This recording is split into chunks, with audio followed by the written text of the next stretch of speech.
आज प्रातः मैं बेंगलुरु में था। सुबह बहुत जल्दी पहुंचा था।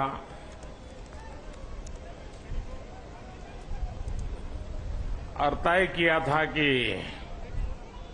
भारत में जाकर के देश को इतनी बड़ी सिद्धि दिलाने वाले वैज्ञानिकों के दर्शन करूं, और इसलिए मैं सुबह सुबह वहां चला गया। लेकिन वहां जनता जनार्दन ने सुबह से ही, सूर्योदय से भी पहले हाथ में तिरंगा लेकर के चंद्रयान की सफलता का जिस प्रकार का उत्सव मनाया, वो बहुत ही प्रेरित करने वाला था। और अभी कड़ी धूप में सूरज बराबर तप रहा है, और इस महीने की धूप तो चमड़ी को भी चीर देती है। ऐसी कड़ी धूप में आप सबका यहां आना और चंद्रयान की सफलता को सेलिब्रेट करना, और मुझे भी सेलिब्रेशन में हिस्सेदार बनने का सौभाग्य मिले, ये भी मेरा सौभाग्य है। और मैं इसके लिए आप सबका अभिनंदन करता हूं। आज जब मैं इसरो पर सुबह पहुंचा था, तो चंद्रयान द्वारा जो तस्वीरें ली गई थी, उन तस्वीरों को पहली बार रिलीज करने का भी मुझे सौभाग्य मिला।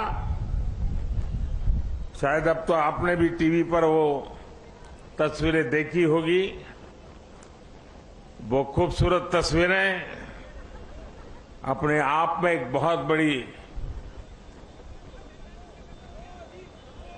वैज्ञानिक सफलता की एक जीती जागती तस्वीर हमारे सामने प्रस्तुत हुई।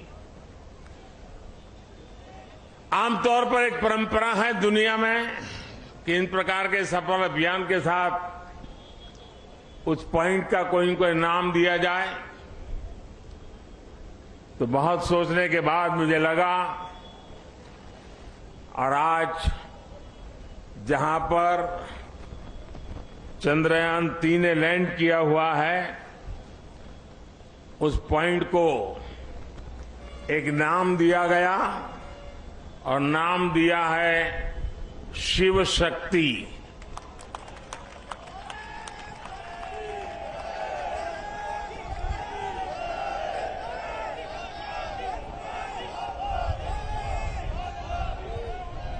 और जब शिव की बात होती है तो शुभम होता है, और शक्ति की बात होती है तो मेरे देश की नारी शक्ति की बात होती है। जब शिव की बात होती है तो हिमालय याद आता है, और शक्ति की बात होती है तो कन्याकुमारी याद आता है। हिमालय से कन्याकुमारी तक की इस भावना को उस पॉइंट में प्रतिबिंबित करने के लिए इसका नाम शिव शक्ति तय किया है। इसके साथ ही 2019 में चंद्रयान 2, उस समय नाम रखने की चर्चा मेरे सामने आई थी, लेकिन मन तैयार नहीं था। भीतर ही भीतर मन ने संकल्प कर लिया था कि पॉइंट 2 को भी नाम तब मिलेगा जब हम सच्चे अर्थ में हमारी यात्रा में सफल होंगे। और चंद्रयान 3 में सफल हो गए, तो आज चंद्रयान 2 का जो पॉइंट था उसका भी नामकरण किया, और उस पॉइंट का नाम रखा है तिरंगा। हर संकटों से जूझने का सामर्थ्य तिरंगा देता है। हर सपने को साकार करने की प्रेरणा तिरंगे देता है।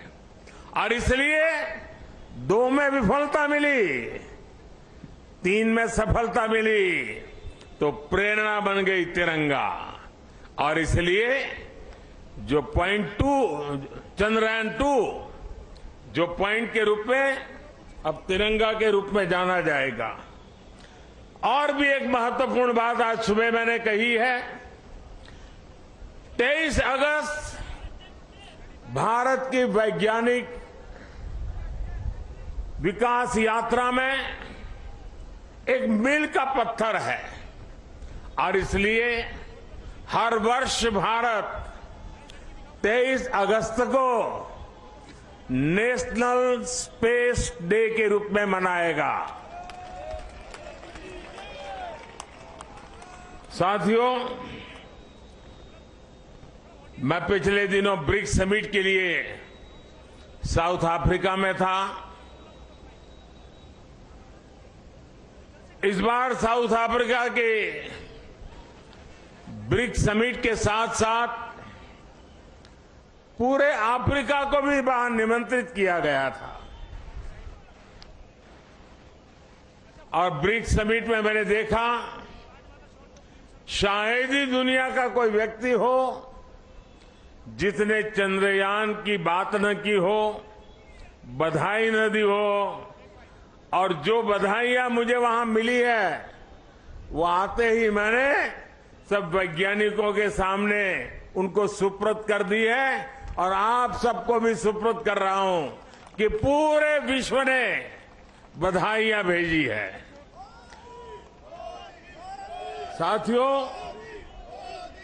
हर कोई ये जानने का प्रयास करता था चंद्रयान की यात्रा के संबंध में, ये कालजयी उपलब्धि के संबंध में, और नया भारत, नए सपने, नए संकल्प और नई सिद्धि एक के बाद एक दुनिया के अंदर एक नया प्रभाव अपना भारत के तिरंगे का सामर्थ्य अपने सफलताओं के आधार पर, अचीवमेंट्स के आधार पर आज दुनिया अनुभव भी कर रही है, स्वीकार भी कर रही है और सम्मान भी दे रही है। साथियों, ब्रिक्स समिट के बाद मेरा ग्रीस जाना हुआ। 40 साल बीत गए, भारत के किसी प्रधानमंत्री ने ग्रीस की यात्रा नहीं की थी। मेरा सौभाग्य है कि बहुत सारे काम जो छूट जाते हैं मुझे ही करने होते हैं।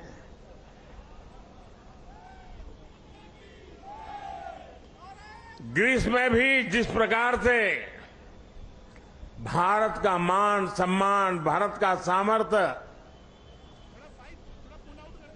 और ग्रीस को लगता है कि भारत और ग्रीस की दोस्ती, ग्रीस एक प्रकार से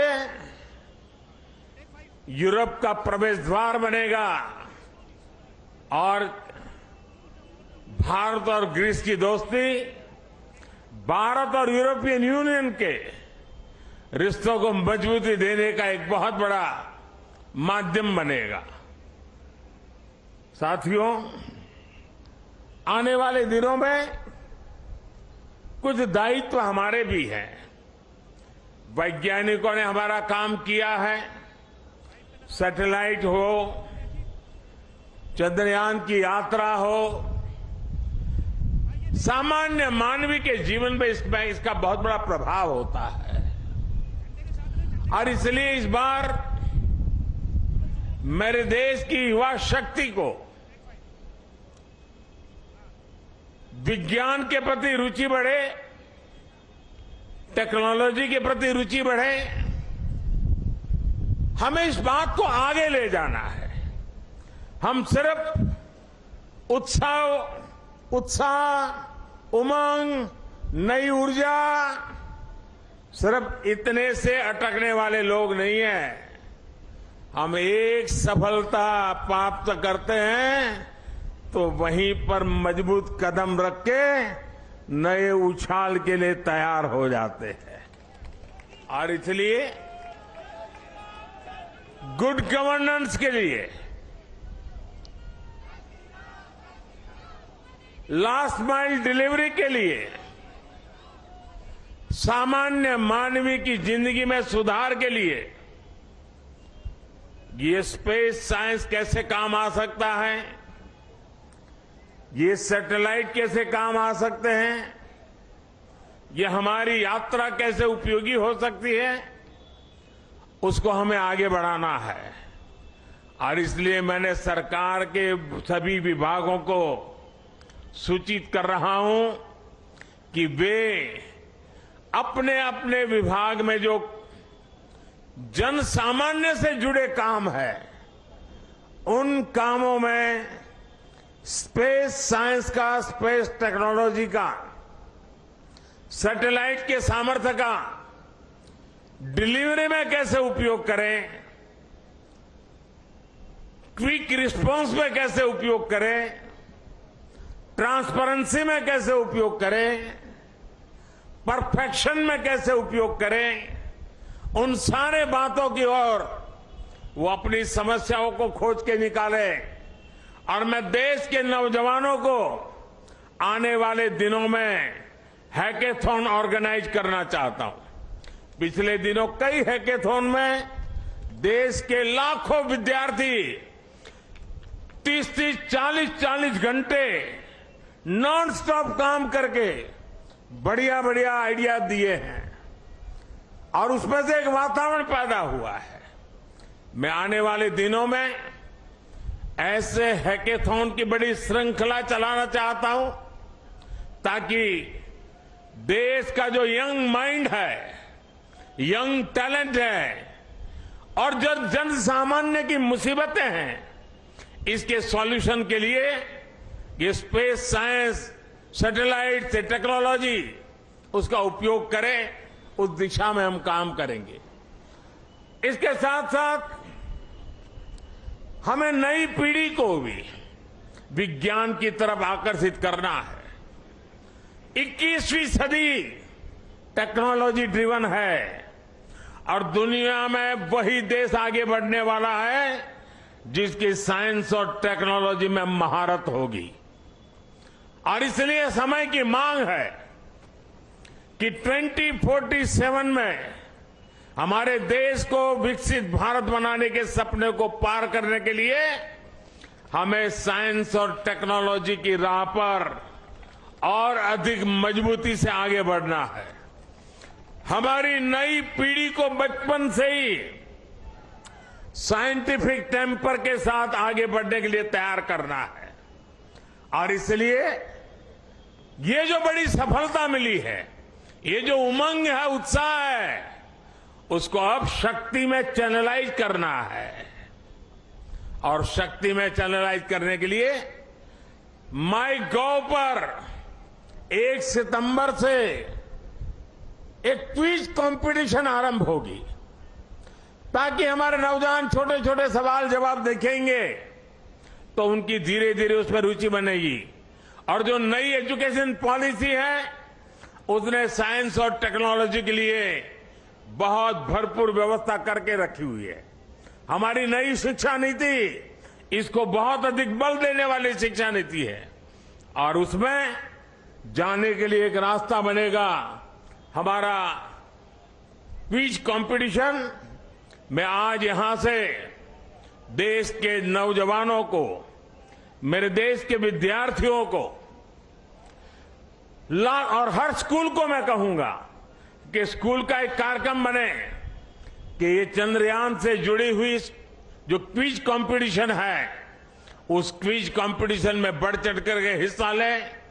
देश के करोड़ों करोड़ों युवा इसका हिस्सा बने और हम इसको आगे ले जाएं। मैं समझता हूं ये बहुत बड़ा परिणाम देगा। आज मेरे सामने आप सब आए हैं तो और भी एक बात की ओर मैं आपका ध्यान आकर्षित करना चाहता हूं।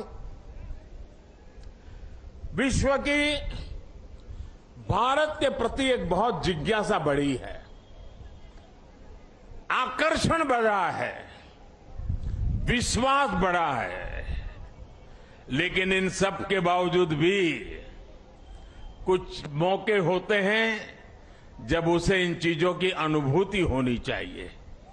हम सब के सामने तत्काल एक अवसर आने वाला है और खास करके दिल्ली वासियों के लिए अवसर आने वाला है, और वो है G20 समिट। एक प्रकार का विश्व का बहुत बड़ा निर्णायक नेतृत्व ये हमारी दिल्ली की धरती पर होगा, हिंदुस्तान में होगा। पूरा भारत यजमान है, लेकिन मेहमान तो दिल्ली आने वाले हैं। उनको जरा मेरी डॉक्टर की टीम जरा पहुंचे, मेरे साथ जो डॉक्टर हैं जरा देख लें इनको।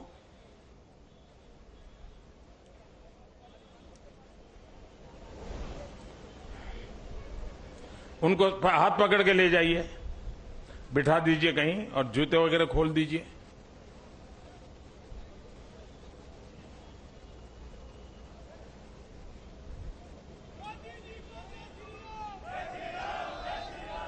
G20 की मेजबानी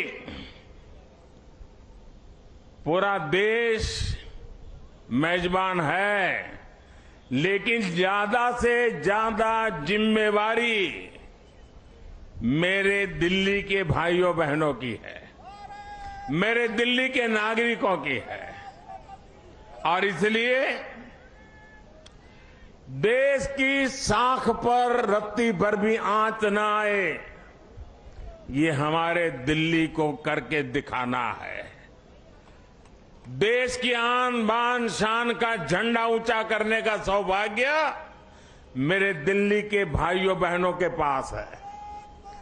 और इतनी बड़ी मात्रा में विश्व से मेहमान आते हैं तो असुविधा तो होती ही होती है।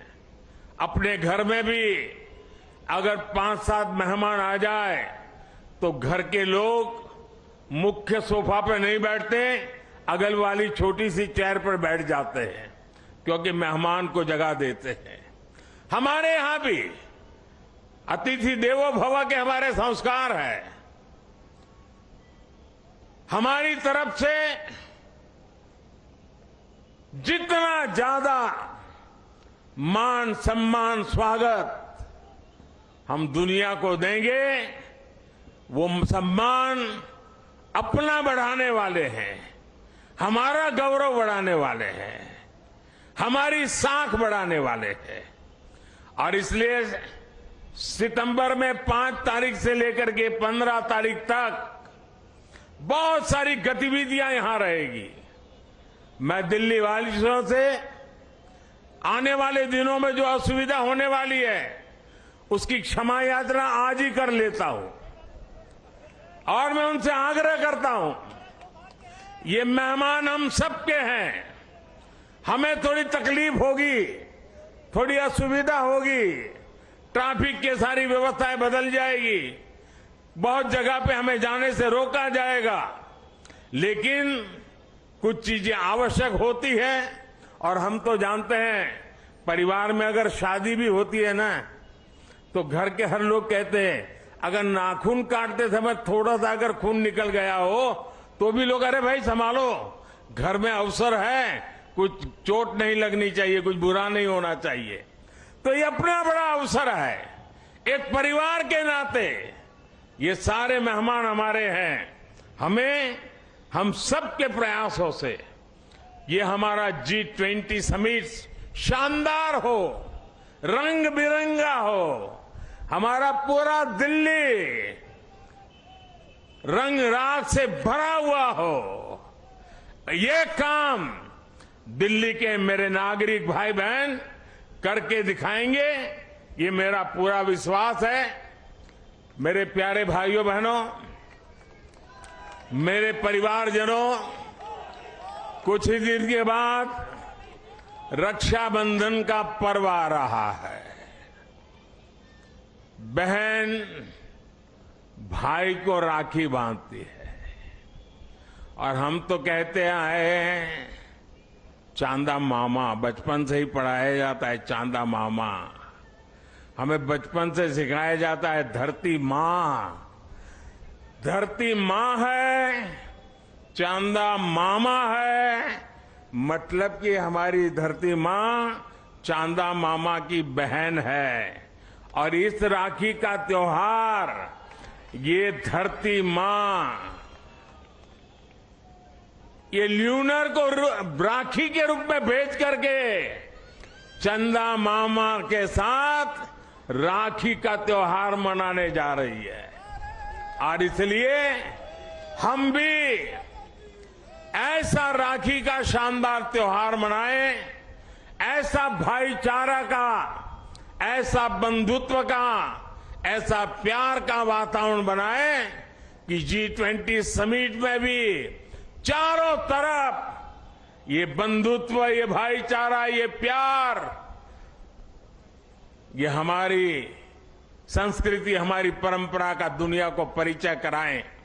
मुझे विश्वास है कि आने वाले त्योहार शानदार होंगे और सितंबर महीना हमारे लिए अनेक रूप से विश्व में फिर से एक बार, इस बार वैज्ञानिकों ने चंद्रयान की सफलता से जो झंडा गाड़ा है, हम दिल्ली वासी G20 की मेहमान नवाजी अद्भुत करके उस झंडे को नए ताकत दे देंगे, ऐसा मेरा पूरा विश्वास है।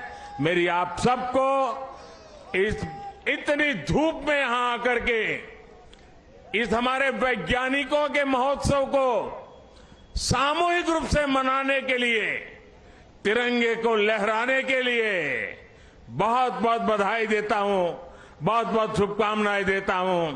मेरे साथ बोलिए भारत माता की, भारत माता की, भारत माता की। बहुत बहुत धन्यवाद।